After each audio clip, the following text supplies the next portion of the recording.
Après avoir travaillé pendant un peu plus de 10 ans dans le luxe, j'ai décidé de monter ma marque avec un concept particulier qui est de faire des vêtements pour femmes avec des surplus, donc avec des matières premières recyclées des maisons de couture.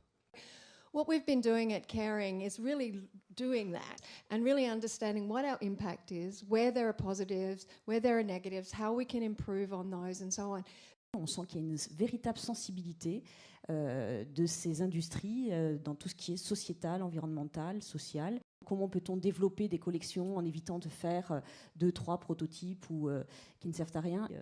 Donc nous, on aide nos clients parce qu'effectivement, on est éditeur de logiciels, donc des logiciels de développement de collections, PLM. On aide nos clients aussi parce que de découpe. Et là, on est très sensible et nos clients sont très sensibles, alors que quels que soient les je dirais, les secteurs d'activité, ils sont sensibles à l'économie matière. C'est avant tout une question de culture et d'état d'esprit, de volonté de faire les choses, plus une question de secteur en fait.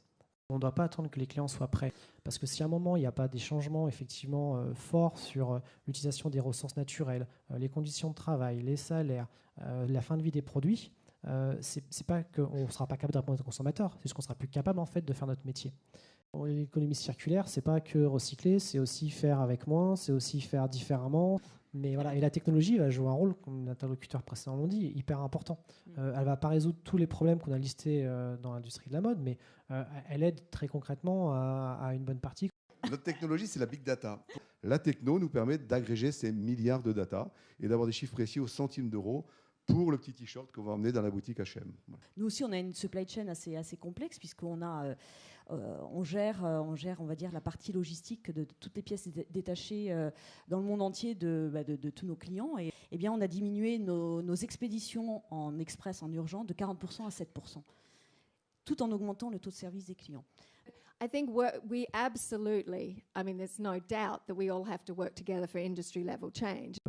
Chaque business modèle a une taille ou une échelle, donc toutes les solutions ne seront pas valables pour tout le monde. Et c'est la limite parfois qu'il peut y avoir entre une start-up et un grand groupe, c'est-à-dire que si l'initiative, l'idée, le process n'est pas duplicable à grande échelle, ça va être la limite. Les data vont permettre de changer tous ces modes-là et de diminuer le coût sociétal global du transport, y compris pour l'industrie de la mode.